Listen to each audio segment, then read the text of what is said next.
Bem, senhores, então dando sequência à nossa segunda aula de modelagem de máquinas síncronas, né? Nós vamos fazer aquela recapitulação habitual do que foi comentado na última aula, rapidamente, porque nós já fizemos essa revisão no final da última aula, e daremos sequência então à análise, né? Como havia comentado com os senhores. Esta aula de hoje ela pega uma matemática um pouco mais pesada, que é a parte da álgebra matricial e álgebra vetorial, né, onde nós vamos efetivamente fazer ou estabelecer ou deduzir, né, o modelo de uma máquina simétrica, certo? Inicialmente com enrolamentos no estator e no rotor, e posteriormente fazendo as devidas simplificações. Aí nós podemos modelar ou uma máquina síncrona ou uma máquina de indução.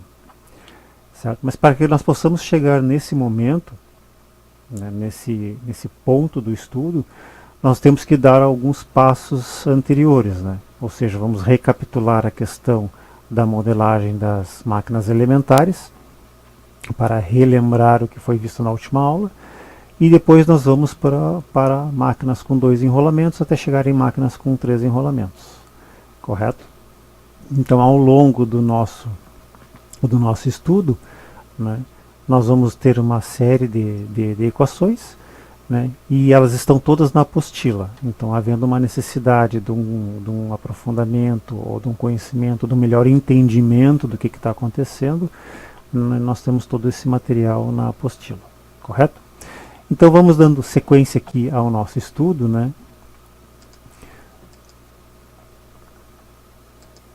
Então, ó, o que nós vamos tratar praticamente nessa aula?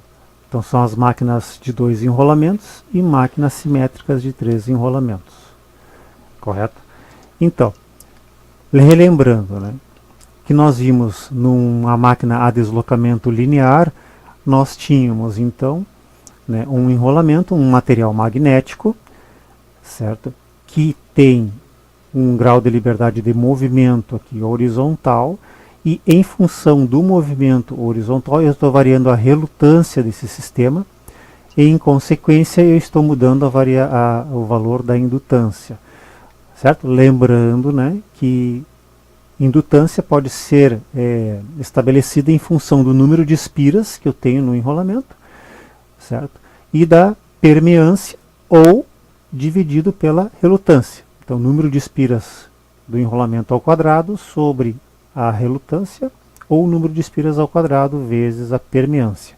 Então, como eu tenho um material magnético e tenho fluxo, né, na medida que eu ligo o circuito, eu tenho corrente circulante, tenho variação de fluxo, então eu tenho variação de relutância.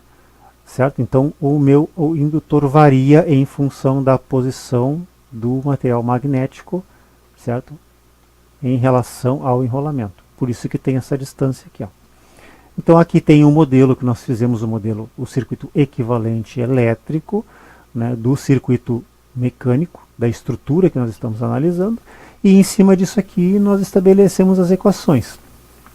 Certo? Então uma equação de origem elétrica e uma equação de origem mecânica em função, né, do deslocamento, da força de deslocamento que eu tenho, do movimento que eu tenho dessa peça de material magnético, certo? Ou dessa peça da armadura, vamos dizer assim, né? Então este movimento mecânico tem uma equação mecânica que envolve, né? Dentro dessa equação nós temos então força de atrito, nós temos uma força elétrica, nós temos uma força externa, uma força magnética, né, que influencia, e inclusive uma força de inércia também que está envolvida nesse balanço de energia mecânico. E em função do elétrico, né, nós temos aqui as tensões em cima do resistor e a tensão que varia em cima do indutor, além da tensão da fonte.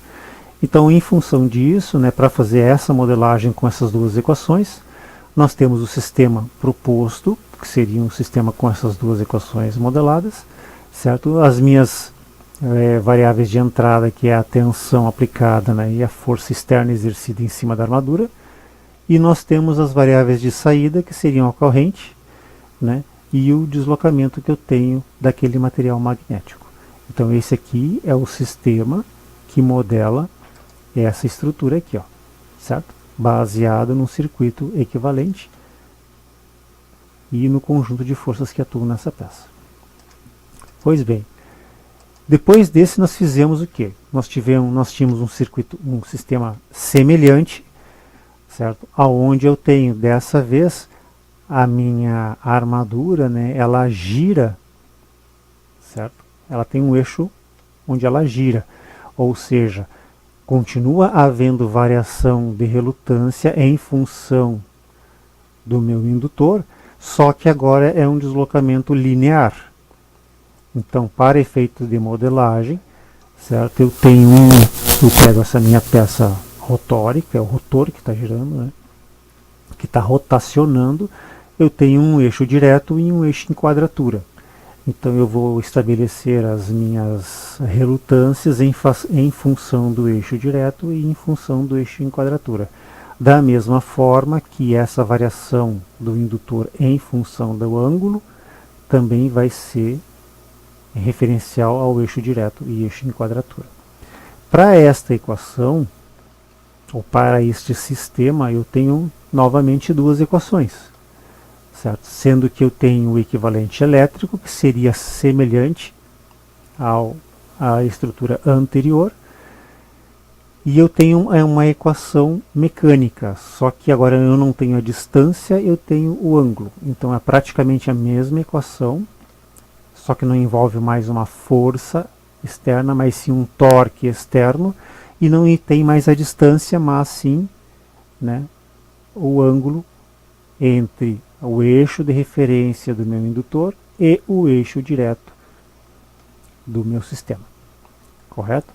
Desta forma, eu tenho um modelo que seriam essas duas equações, com os dados de entrada sendo a tensão aplicada no circuito e o torque externo em cima do rotor.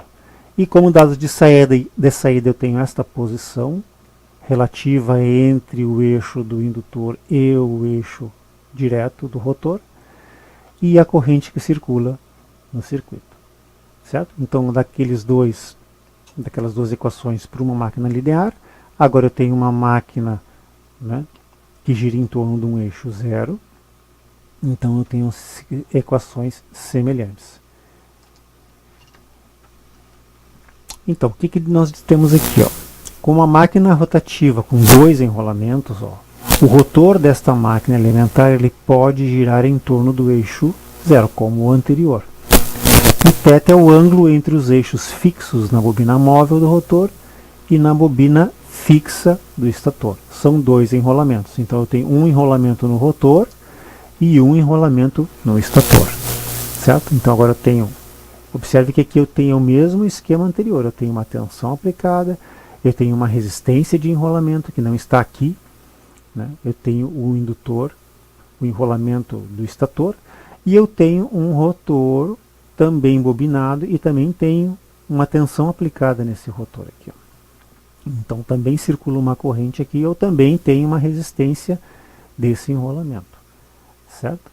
Tenho o eixo magnético do indutor e tenho o eixo magnético do enrolamento do rotor.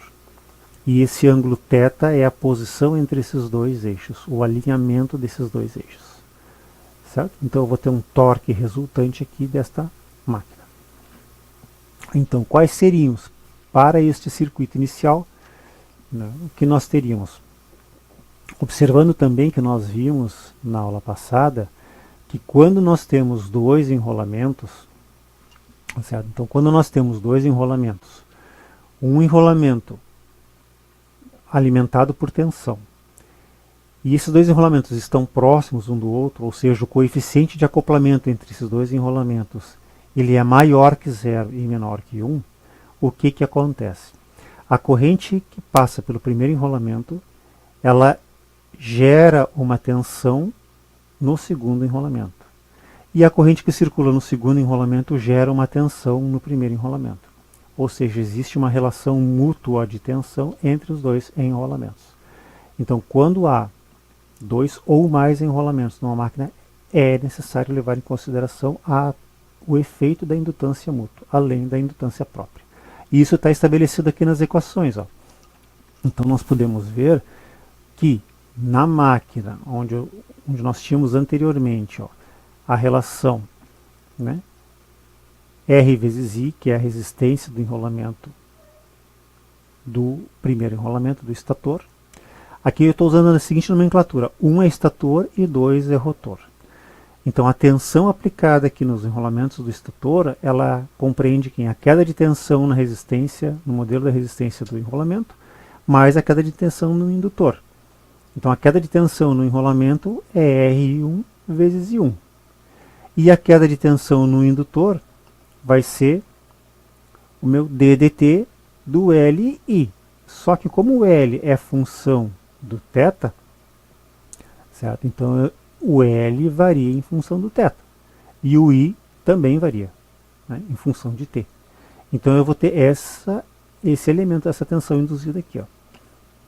E ainda mais eu tenho o efeito da corrente ou da tensão que alimenta o rotor aqui no estator, que é ó, o efeito da tensão do rotor no estator, né, em função da corrente que circula no rotor.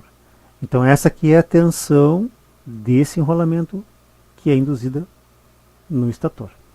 Da mesma forma que neste enrolamento, quando eu olho para esse enrolamento, eu vou ter a tensão aplicada, vou ter a resistência de enrolamento, né, do rotor, mais a tensão na bobina, né, do rotor, e mais a tensão induzida devido ao enrolamento do estator. Correto? Então, L1 e L2 são os coeficientes da indutância própria dos dois enrolamentos, L1 daqui, L2 daqui, e o M12 e o M21 são os coeficientes da indutância mútua entre eles. Certo? Então, este enrolamento tem um fator, uma tensão induzida devido a este, e este tem um fator de uma tensão induzida devido a este aqui. Existem algumas particularidades das máquinas que nós vamos ver mais adiante, é que se esses enrolamentos forem iguais, certo? Isso nós já vimos alguma coisa na aula passada, se forem iguais, a tensão induzida neste enrolamento é igual à tensão induzida neste enrolamento, a mútua, correto? Então, em sendo a mútua igual, eu posso fazer algumas simplificações. Mas para isso eu tenho que ter uma máquina simétrica, mas nós vamos chegar lá ainda. Então aqui nós temos as duas equações anteriores, certo? E temos que desenvolver essas equações. Né? Como é que nós vamos fazer esse desenvolvimento? Então temos que abri-las, né? Então aqui, ó, a parte inicial, V1 igual a R1 e 1, semelhante. Agora esta derivada aqui, ó, essa derivada vai ser L1 dI1 dt mais I1 dL1 dt. Certo? Por quê? Porque este aqui varia e este aqui varia, não são mais constantes. Quando eram constantes na máquina linear, o que acontecia? Esse aqui poderia sair fora da derivada. Como não é constante, então eu tenho que fazer a derivada dessa vezes esse, mais a derivada desse vezes esse. É o que está aqui. Ó. Certo? Mais esta parcela aqui, ó, que também a mútua, também é uma indutância, né, que também varia com a posição, e a corrente também varia com o tempo. Então, o mesmo princípio. Ó. M12 dI2 dt mais o I2 dM12 dt. Isso aqui para o enrolamento do estator. De forma análoga, tem que se pensar para o enrolamento do rotor. Né? Como as suas equações são muito semelhantes, o raciocínio também é semelhante ao anterior.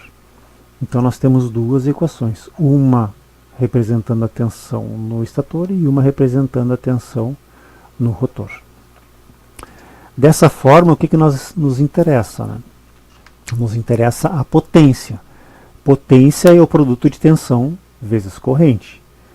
Então, para a equação onde eu tenho a corrente, né, do estator, eu multiplico esta equação por I1.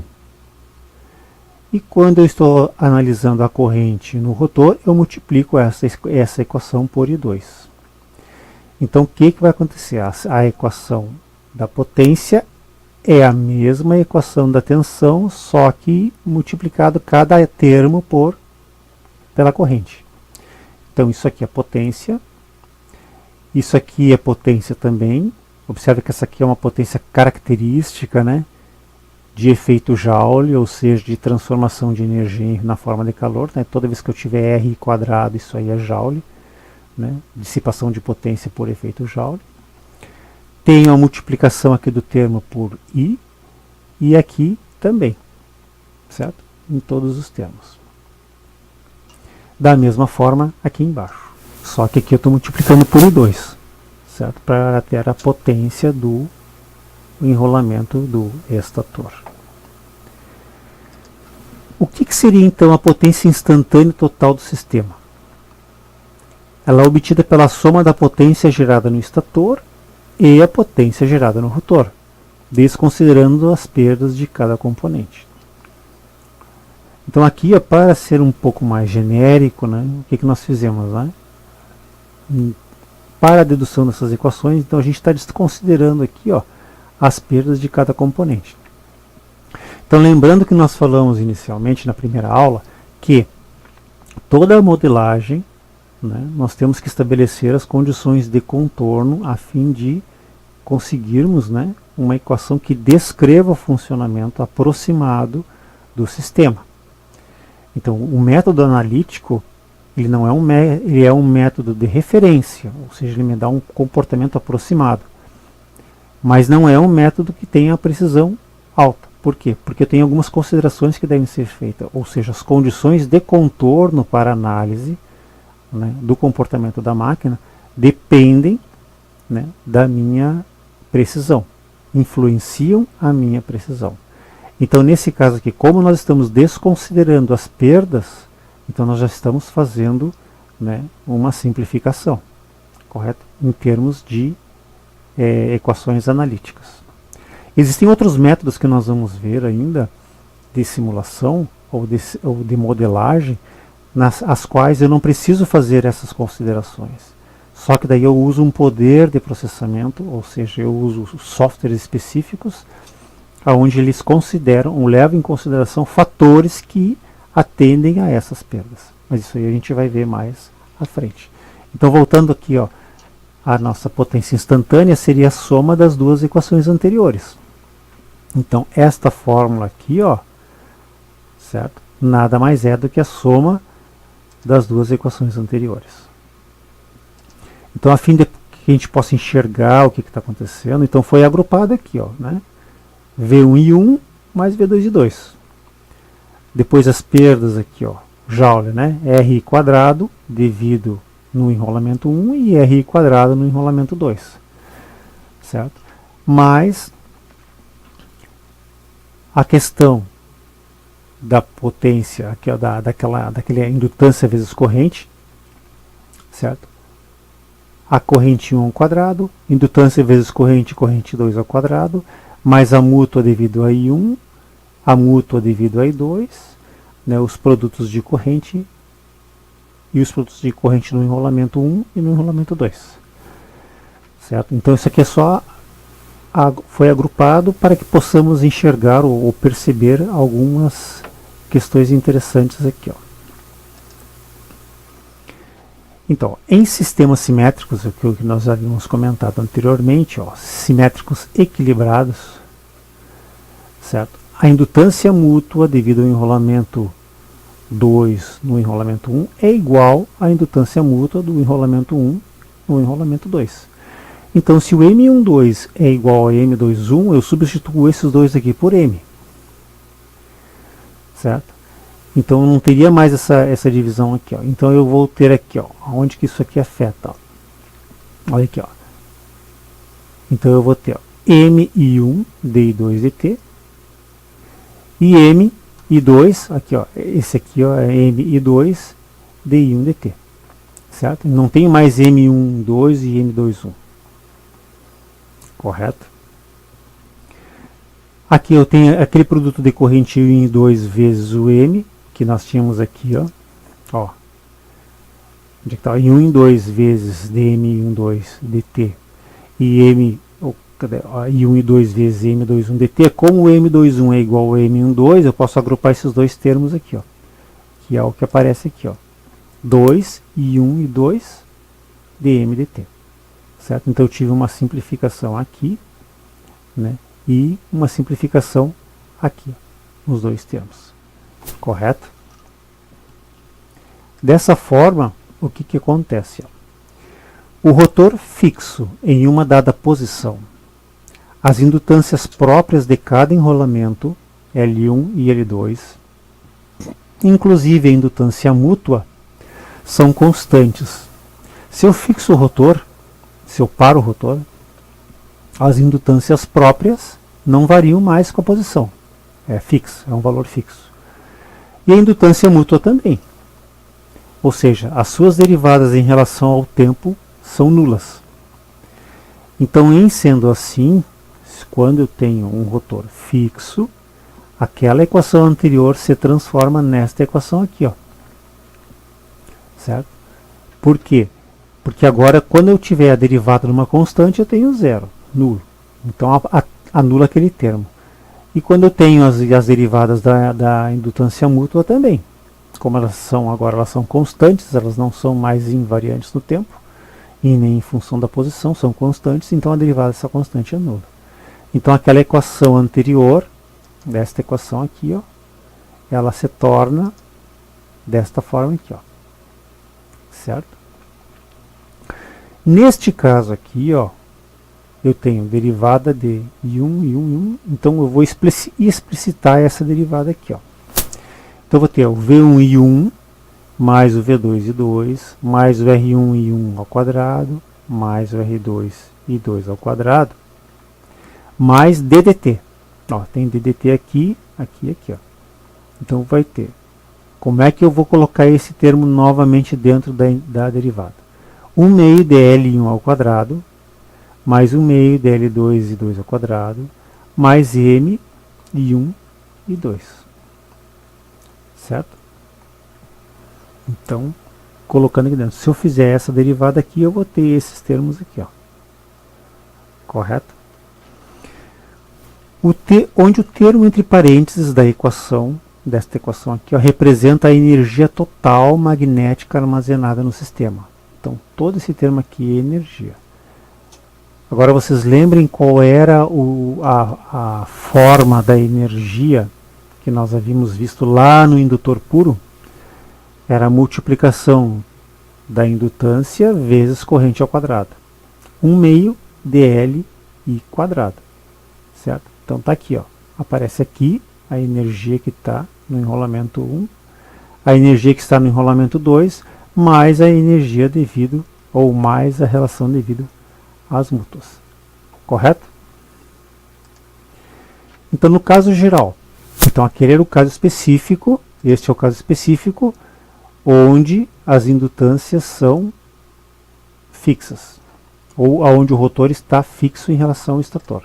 No caso geral, essas indutâncias, o L1, o M, a mútua e o L2, elas são variáveis.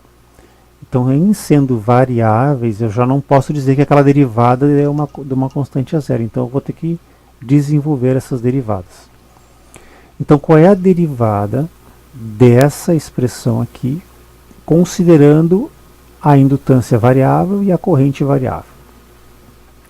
Então, como é que eu vou abrir isso aqui, ó? Então, para esse primeiro caso aqui, ó, vai ser Li di dt mais 1 meio di2 dl1 dt mais L2 I2 di2 dt mais 1 meio di2 dl2 dt mais M I1 di2 dt mais I1 I2 dm dt mais M di2 di1 dt. Então, a derivada desse aqui, ó, vezes isso, a derivada disso vezes isso e a derivada disso vezes isso. Correto? E quando eu tenho aqui, ó, i ao quadrado, né, a derivada de i ao quadrado vai ser o quê? Né? Vai ser 2i. com 2 que está ali, com esse 2 que está aqui, simplifica, né? Certo? Então nós vamos ter os termos aqui, ó, correto? Quando eu tiver, então quando eu tiro essa derivada aqui, ó, do I1, né, eu vou ter 2, simplifica com esse, vai ficar L1I dI dt. E quando eu tenho 1 meio dI2 dL dt, certo? dL1 dt, correto? Então vou abrir esse termo aqui, só que está aqui entre parênteses. Então o que acontece? Nós vamos pegar essa equação que foi derivada, que foi estabelecida aqui dentro desse parênteses, e vamos inseri-la aqui, ó, nessa expressão aqui, ó. Vamos tirar essa aqui e vamos colocar esta aqui, ó. Então nós vamos chegar nesta equação aqui, ó, nossa 4.77. Onde eu tenho VI1, V1I1, V2I2. Aqui eu tenho as perdas Joule referente ao estator, aqui eu tenho as perdas Joule referente ao rotor. E agora eu tenho uma série de equações relacionadas à energia aqui, ó. Correto? Então como é que nós podemos associar isto, né? Então aqui, ó, vamos repartir isso aqui, ó. Então vamos ver aqui, ó, onde eu tenho as derivadas, ó, que é o que nós tínhamos na outra equação, eu substituo por esta aqui, ó. Correto?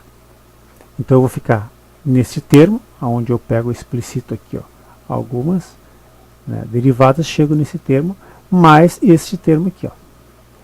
Desta forma, o que eu vou ter que abrir agora? Então a potência dissipada sob o efeito Joule nas resistências do enrolamento é RI quadrado. Certo? Então essa aqui é a potência dissipada no enrolamento por efeito Joule. Onde tem DDT, isso aqui é taxa de variação de energia. Certo? Isso aqui são equações de energia. Então essa aqui é a taxa da energia que é armazenada no campo magnético, tanto do estator quanto do rotor. E o outro termo que sobrou dessa equação é a potência mecânica, ou a taxa segundo a qual a energia elétrica é convertida em energia mecânica. Então ficou 1 meio dI2, dL1 dt, mais 1 meio dI2, dL2 dt, mais I1 e 2 dm dt. Correto? Então aqui é a potência mecânica. Então da equação anterior nós conseguimos tirar 3 tópicos. Potência dissipada por efeito Joule nas resistências no enrolamento do estator e rotor, a energia armazenada no campo magnético do estator e do rotor, e a potência mecânica ou taxa segundo a qual a energia elétrica é convertida em energia mecânica. São os 3 termos. Só que nós temos um movimento naquela máquina. Se nós temos um movimento, nós temos que ter as equações mecânicas disso aí. Então, potência mecânica, ela também pode ser escrita em termos de torque e rotação. Então, a potência mecânica é definida como um torque vezes uma rotação. O torque de excitação, ele pode ser obtido, certo, pelas equações anteriores, ou seja, o que é o torque mecânico, né? Então, isso aqui é potência mecânica, né? A potência mecânica ou a taxa segundo a qual a energia elétrica é convertida em energia mecânica. Isso aqui. Onde envolvem correntes variantes no tempo e as indutâncias variantes em função da posição. Isso aqui é a potência mecânica.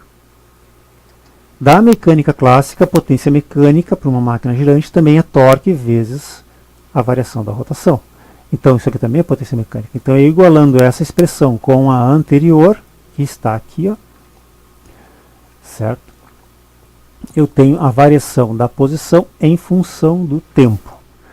Só que o que acontece, né? Nós temos na nossa máquina a variação da indutância em função da posição. Então eu posso multiplicar toda essa equação aqui por dθ dθ. Correto? Então, o que vai acontecer aqui? Ó? E reorganizando os termos, nós temos, ó, quando eu multiplico os dois lados da equação, por dθ, certo? Eu tenho o seguinte, ó, eu vou ter as derivadas, eu transformo as derivadas em função do tempo na derivada em função da posição, correto? Então eu vou ter, isolando o torque, eu vou ter 1 meio di quadrado dl1 dθ mais 1 meio di2 quadrado dl2 dθ mais 1 e 2 dm dθ, certo? Então, isso facilita a nossa equação, o nosso desenvolvimento. Por quê? Porque agora eu tenho as variações que eu quero, eu consigo executar essa derivada, que o LdP é função de θ, eu consigo fazer essa derivada aqui, ó, resolver isso aqui, certo? Então aqui eu tenho o meu torque mecânico. Então, o modelo que eu tenho, o que nós tínhamos no primeiro modelo? Nós tínhamos um enrolamento e um giro do rotor. Então nós tínhamos uma equação de tensão e uma equação mecânica. Agora nós temos dois enrolamentos, um no estator e um no rotor, e tenho o meu movimento ou o meu giro do rotor. Então eu tenho duas equações, uma de estator e uma de rotor, e a equação do torque mecânico da máquina. Então o modelo descreve o sistema da máquina de dois enrolamentos, é dado por essas três equações. Duas equações, uma relativa ao estator e a outra relativa ao rotor, e uma equação mecânica.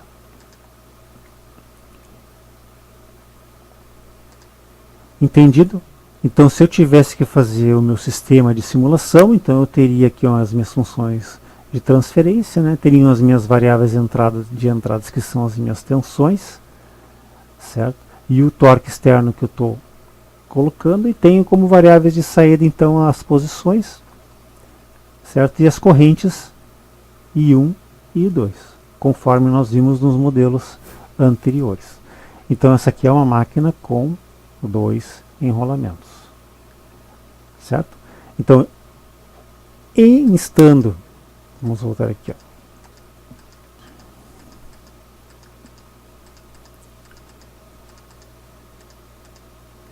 Estando entendido aqui, nós temos dois enrolamentos, um no estator e um no rotor.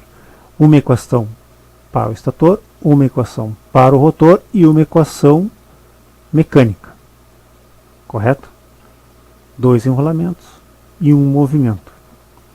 Então agora nós vamos ir para uma máquina com três enrolamentos, que é o nosso próximo tópico do modelo. Vamos lá. Aqui, ó. Então, máquinas rotativas simétricas com três enrolamentos. Entende-se por máquina simétrica a máquina que possui enrolamentos iguais em termos de material, propriedades e características elétricas. Então, os fabricantes desse tipo de máquina já projetam os enrolamentos para que se tenham essas características. Certo? Então, a máquina simétrica, o que acontece? Né? Os enrolamentos todos são feitos, no caso, na indústria, ele é feito tudo automático.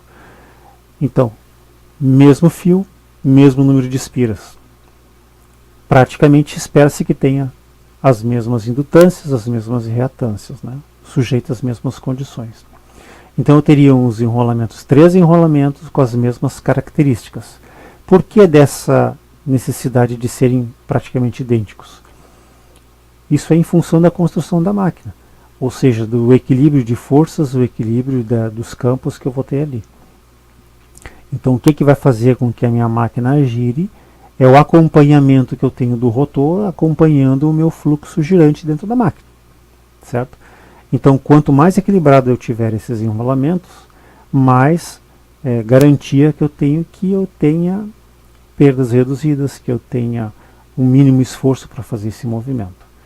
Então, inclusive, quando se faz no processo de fabricação, existe uma etapa de testes, onde eu testo para ver se o enrolamento do estator né? Os três enrolamentos do estator, eles têm as características semelhantes. Então, quando você vai fazer a modelagem, o fato de eu ter máquinas simétricas, como nós vimos na máquina com dois enrolamentos, que a minha indutância mútua do enrolamento do estator em relação ao enrolamento do rotor, né, são iguais, então eu posso dizer que isso aí eu posso representar por um fator só, vezes 2. Então isso facilita as minhas contas. E quando eu tiver 3 enrolamentos, o raciocínio é semelhante. E nós vamos ver na sequência o que acontece. E as simplificações que podem ser feitas a partir desse ponto.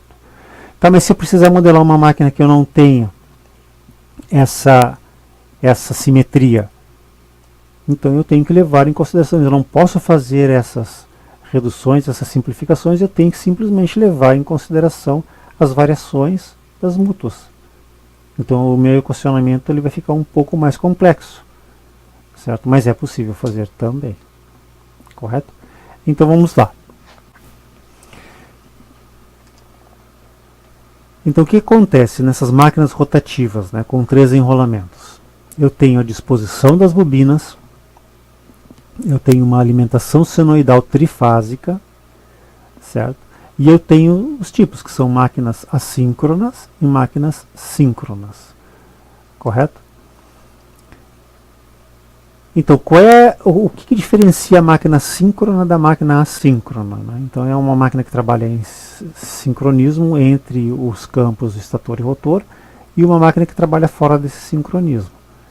Então, na máquina assíncrona, o que acontece? Existe o que a gente chama de escorregamento, ou seja, existe uma defasagem, né, da deposição entre o campo girante do estator e o campo girante e o campo de acompanhamento do rotor. Então existe uma diferença. E essa diferença é o escorregamento da máquina, certo? Na medida que eu coloco mais carga na máquina, a tendência desse escorregamento ele é aumentar, certo? Por isso que nós temos as limitações. E na máquina síncrona, o que acontece? Esses dois campos estão em sincronismo. É isso que diferencia uma máquina síncrona de uma máquina assíncrona. Então, como é que nós vamos ver ali? Ó, a disposição das bobinas, uma alimentação senoidal trifásica, tipos assíncronos e síncronas, e o modelamento, né? Nós vamos ver as equações de tensão e equações de torque, né? Nós vamos ver as expressões desenvolvidas em termos das variáveis da máquina, e nós vamos ver a representação no eixo de referência arbitrário, correto? Isso aqui é uma ferramenta, certo, pessoal? Nós não vamos abordar o tratamento matemático das transformações, né? Por quê? Porque isso aí é algo que está descrito na literatura, certo? E está fora do escopo do nosso curso, né? Nós vamos ver o que você precisa fazer, correto? Então, se houver necessidade de você desenvolver um modelo desse do início, né? Então nós vamos ter que exercitar a visão das variáveis de contorno, dos termos ou das condições simplificadoras do problema, e depois, na medida que avançar a modelagem, daí a gente faz o tratamento matemático. Hoje em dia, né, hoje a gente tem softwares para isso, né? Só softwares matemáticos que podem ajudar nesse tratamento, né? Nesse processamento de matemático, né? Que nos auxilia no desenvolvimento. Então, como se faz isso, a gente vê lá em álgebra, né? Vê lá em álgebra linear, como se faz o desenvolvimento, o tratamento, o trabalho com matrizes, né? Então, o que nós vamos ver aqui? Nós vamos ver o processo, como é feito, correto? Então, vamos lá.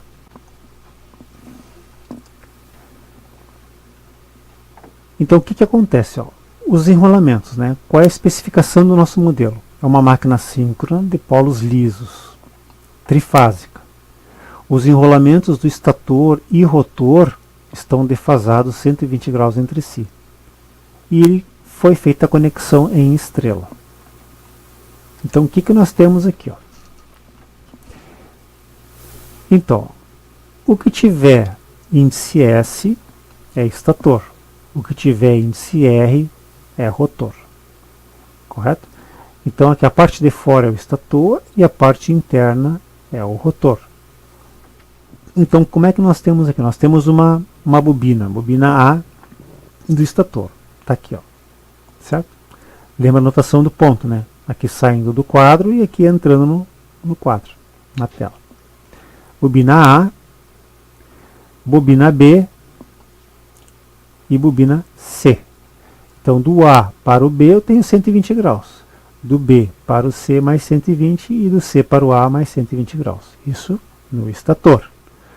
No rotor, bobina A, bobina B e bobina C, também disposta a 120 graus. Então nós temos um estator com bobina e um rotor com bobina. Então a partir desse ponto nós vamos começar a análise. Outra questão que facilita é o segundo. Ó. Aqui do eixo A a R, ó, eu tenho uma normal aqui que é o eixo AR, ó, que ele é perpendicular às minhas bobinas. Da mesma forma que o BR aqui, ó, eu tenho o meu BR do rotor, certo? Então, tanto para o rotor quanto para o estator, ó, a AS eu tenho o meu eixo AS aqui, ó. Existe um movimento relativo, ó, entre o eixo de referência da bobina A do estator e o eixo de referência da bobina A do rotor, eu tenho um θr. Além do que eu tenho uma frequência de rotação aqui dada pelo ômega-r, porque está ligado ao rotor, por quê? Porque o estator é fixo e o rotor é girante. Certo? Então aqui, ó, AS, BS e CS são os enrolamentos do estator, dispostos a 120 graus. O AR, BR e CR são os enrolamentos do rotor, dispostos também a 120 graus. Né? E aqui, ó, os eixos perpendicular ao centro da bobina do estator são os que terminam em S, e do rotor são os que terminam em R. Certo? Então aqui eu estou usando essa referência aqui do Krause. Ó. Esse livro Krause aqui, ó, que é simulação, que é modelagem de máquinas elétricas, é um livro usado, né, quando se trabalha com máquinas, quando se estuda máquinas a nível de pós-graduação, mestrado, doutorado, né, um livro de referência. Então ele traz toda essa modelagem, certo? Em detalhes. Então ele faz a modelagem de toda a máquina e faz outras análises também, certo? Também tem a bibliografia do Ivo Barber, que trabalha com a parte que nós vimos com as máquinas simétricas, quando ele começa aquela dedução, que ele também chega numa série de modelos, para cada uma especificamente, né? Então essas duas bibliografias praticamente é que são usadas para o estudo de modelagem. Em função disso, nós vamos ver que nós vamos usar, né, as transformações de par, que nós vamos usar a conversão de eixos, mas isso aí já são outras linhas que podem ser implementadas, né? Outras linhas de pesquisa e de desenvolvimento. Mas a gente vai ver na medida que for avançando na explicação do modelo. Correto? Então nós temos essa máquina, e nós temos então os 3 enrolamentos do estator, dispostos a 120 graus, e 3 enrolamentos no rotor, também dispostos em 120 graus. Tá, mas o motor de indução não tem enrolamento no rotor, mas aí nós vamos desenvolver a máquina para essas condições, com enrolamento no estator e rotor, e depois a gente faz uma simplificação no final, né, onde eu tiro esses enrolamentos do rotor, e aí eu posso ver o comportamento do motor de indução, por exemplo. Correto? Então vamos lá. Então, os 2 enrolamentos, tanto do estator quanto do rotor, ligados em estrela. Então o que nós temos aqui? Ó? Para cada enrolamento nós temos uma resistência associada, a resistência do fio.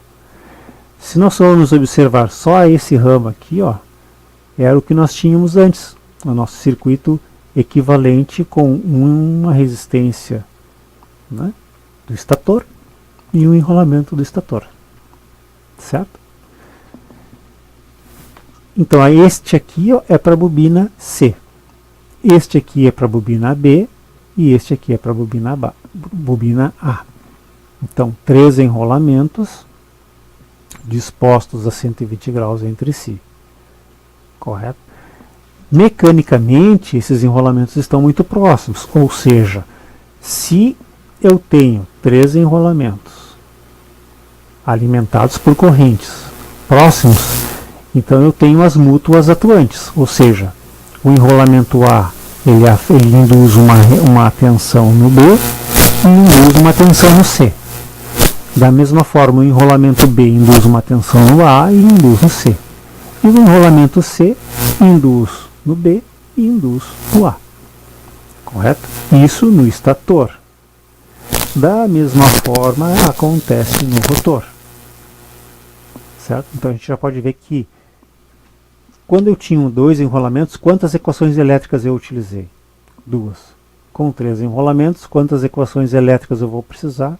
3 para o estator e mais 3 para o rotor. Certo? Então, especificação do modelo. A máquina ossíncrona de polos lisos trifásica. Enrolamentos de estator e rotor defasados 120 graus entre si e conectados em estrela. Certo? Esse vai ser o modelo que a gente vai começar a pensar e vai começar a trabalhar em cima. Bem, então, vamos pegar só o estator. Então vamos pegar aqui da fase A. O que nós tínhamos aqui? Nós tínhamos que a tensão aplicada nos terminais da fase A é igual à resistência, RS, vezes o IA. Certo? Mais o que? Mais a tensão na bobina do A. Ou seja, tinha um L, tinha um D, DT, DLI aqui. Certo? Então, como nós estamos agora trabalhando com mais componentes, o que a gente fez? Primeiro, eu não vou escrever 3 equações para o estator e 3 equações para o rotor. Então eu vou usar essa notação vetorial e futuramente a notação matricial, onde eu escrevo as 3 equações ao mesmo tempo. Então eu tenho aqui, ó, tensão VA, vai ser o RS vezes o IAS, ó, RS vezes o IAS, mais a variação do enlace de fluxo. Então, dentro da variação do enlace de fluxo, eu já pego as indutâncias próprias e as indutâncias mútuas. Correto? Para a fase AS. Da mesma forma, eu tenho aqui, ó, o VBS é a tensão na fase B. A equação é semelhante. R vezes I mais a derivada do enlace de fluxo, do BS. Para a fase C, eu tenho VCS, vai ser o RS vezes ICS, mais a variação do enlace de fluxo CS, para o enrolamento do estator. Então, dentro desse enlace de fluxo, tudo que está envolvido, o indutor e a mútua está aqui dentro. Isso para o estator. Da mesma forma, para o rotor, eu tenho uma equação semelhante. As duas são muito semelhantes, né? Então eu tenho a minha indutância própria e a minha resistência do enrolamento. Então a forma da equação é essa aqui. VAR é igual a R vezes IAR, mais DDAR, DDT do enlace de fluxo de AR. Assim para a fase A, para a fase B e para a fase C. Então aqui na realidade nós temos 6 equações, certo? Só estamos escrevendo numa forma vetorial mais resumida. Então agora nós vamos ver o seguinte, ó, o que é o enlace, né? Ó, para um sistema magnético linear, os enlaces de fluxo podem ser expressos por quem? Então aqui, ó, o que é esse enlace de fluxo? Vai ser, ó, o enlace de fluxo da fase A do estator. Vai ser o quê? Vai ser a indutância própria da fase do estator vezes a corrente A do estator, certo? Mais a indutância mútua, né, que está escrito aqui, ó, como L, ó, do estator rotor, vezes a corrente, certo? A do rotor, certo? Então, ó, linha por coluna. O lambda BS vai ser o quê? Vai ser o LS IBS mais o LSR IBR. O CS, o lambda CS vai ser o quê? O LS vezes o ICS mais o LSR vezes o ICR. Correto? É a primeira equação. A segunda e a terceira do estator. E depois vem as do rotor. Só que aqui tem uma particularidade, ó. Então, como eu estou trabalhando agora com matrizes, né? Então aqui, ó, existe essa matriz transposta que é a do LSR, para poder fechar a manipulação matricial.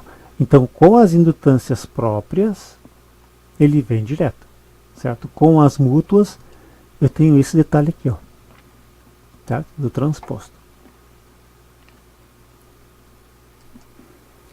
Então, como é que vai ficar a minha matriz de indutância do estator?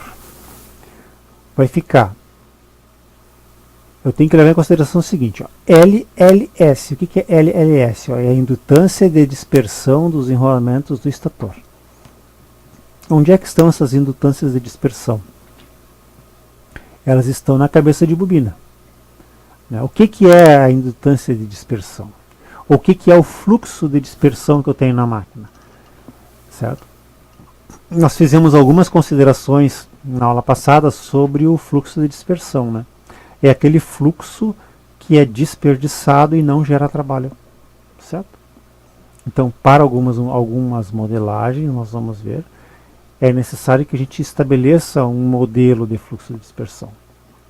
Para outras, a gente simplesmente ignora porque é um fluxo que não gera um trabalho útil, certo? Então, aqui só para a gente, em questões de nomenclatura, 3 enrolamentos, certo? Então eu vou ter aqui uma matriz 3x3.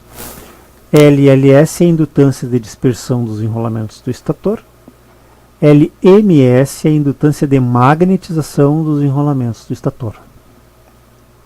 Então, para um primeiro termo eu vou ter uma indutância de dispersão mais a indutância de magnetização. Então aqui na diagonal principal, ó, nós vamos ter praticamente a mesma coisa. Lembrando que os enrolamentos são simétricos, correto? Já nos outros termos, ou seja, isso aqui é da indutância própria, isso aqui já é a influência deste indutor no enrolamento B e a influência no enrolamento C. Da mesma forma aqui, ó. Certo? Então, no enrolamento B eu tenho a minha própria e tenho a influência que esse aqui exerce no enrolamento A e no enrolamento C. E no enrolamento C eu tenho a própria no enrolamento A e no enrolamento B. Lembrando que a indutância de magnetização, né, dos enrolamentos do estator, ela pode ser dada por essa expressão aqui, ó. Certo? Então, a indutância de magnetização tem a ver com o número de espiras ao quadrado. Lembra que nós vimos lá anteriormente, né? Número de espiras vezes a permeância, o número de espiras ao quadrado, vezes a permeância, o número de espiras ao quadrado dividido pela relutância. Então, abrindo aquela equação lá, nós vamos entrar aqui, ó, aonde entra valores de entreferro, certo? E aonde entram as características, né? Indutância de magnetização dos enrolamentos do estator. Pode ser dada por esta equação aqui, ó. Da mesma forma das indutâncias do rotor, né? Diagonal principal, própria de dispersão, mais a de magnetização. E o efeito nos outros enrolamentos do 1, tanto no 2 quanto no 3, tem a ver com essa forma aqui, ó. Certo? E assim para todos eles. A indutância de magnetização dos enrolamentos do rotor, N ao quadrado, NR quadrado, sobre 2G, certo? Π 0RL. E agora as indutâncias mútuas entre estator e rotor. Então nós tínhamos lá a influência, né, das indutâncias próprias, né, da indutância de dispersão e a de magnetização. Aqui é a indutância mútua. Ó. A indutância mútua tem a ver com o cosseno do ângulo, certo? Na diagonal principal. E a mútua em relação ao eixo do A ao eixo B tem este formato aqui, ó. E ao eixo C tem este aqui, ó. Lembra que nós temos uma equação, isso aqui, ó, o que é 2π terços, né? Isso aqui é 120 graus, né? Então aqui entra a posição angular, né? Mais 120 e menos 120. Correto? Da mesma forma aqui, ó, né? A segunda em relação a A e em relação a C. E a terceira em relação a A e em relação a B. Certo? Então, ó, LSR, ó, amplitude das indutâncias mútuas entre os enrolamentos do estator e do rotor. Toda vez que tiver mútua, certo? Então, essa mútua é entre estator, né, e rotor. E além de eu ter a influência da indutância própria e indutância de magnetização e dispersão entre os enrolamentos do próprio rotor e os enrolamentos do próprio estator, que foram as transparências anteriores, né? Então aqui como é que essa indutância mútua aqui vai entrar? Ó, aqui tem um N ao quadrado, né? Só que nesse N ao quadrado eu vou ter que entrar os números de espiras do estator vezes o número de espiras do rotor. Correto? Entra nessa equação aqui, ó. Então, ó, para exprimir as equações de tensão em variáveis de máquina, é conveniente referir todas as variáveis do rotor para os enrolamentos do estator por intermédio das relações de espiras. Para referir as correntes, tensões e enlaces de fluxo do rotor, utilizam-se essas expressões aqui, ó. Certo? Então, as grandezas do rotor referidas ao estator levam em consideração o número de espiras do rotor dividido pelo número de espiras do estator. Da mesma forma as tensões, das mesmas formas os enlaces de fluxo, certo? As indutâncias de magnetização e as indutâncias mútuas, certo? Todas, então quando tiver linha aqui já estão todas referidas, correto? Então, as indutâncias mútuas entre estator e rotor, referidas para os enrolamentos do estator, pode ser obtida por esta equação. Então, o LSR vai ser igual a SRR vezes essa matriz. Certo? Essa matriz que nós vimos, ó. O que ele fez? Ó? Ele pegou, substituiu, né? Já fez a referência aqui, ó, desse termo, né? Pegou essa matriz aqui, ó, e fez a referência. Certo? Então, utilizando o número de espiras aqui, ó, né? Ele já fez essa referência do estator para das grandezas do rotor para as grandezas do estator, né? Então esse aqui mudou, já está referido, apareceu aqui o LMS, correto? Do resto aqui a matriz ficou igual, só fez a variação aqui com o número de espiras. Então, verifica-se igualmente das definições de LMR e LMS, ou seja, das indutâncias de magnetização do rotor e indutância de magnetização do estator, né, que elas se comportam dessa forma aqui, ó. Certo? Então eu vou pegar esse meu LR, certo? E vou transformá-lo para o L R referida ao estator. Então a gente pode observar que a gente fez a mudança individual aqui, ó, certo?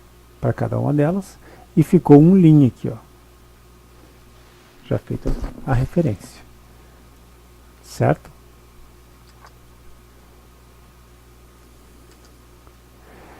Então, pessoal, nós estamos chegando no nosso primeiro intervalo e na sequência a gente já volta, né, dando continuidade a esse raciocínio, né, da referência, de como se faz a referência das variáveis do rotor para as grandezas do estator.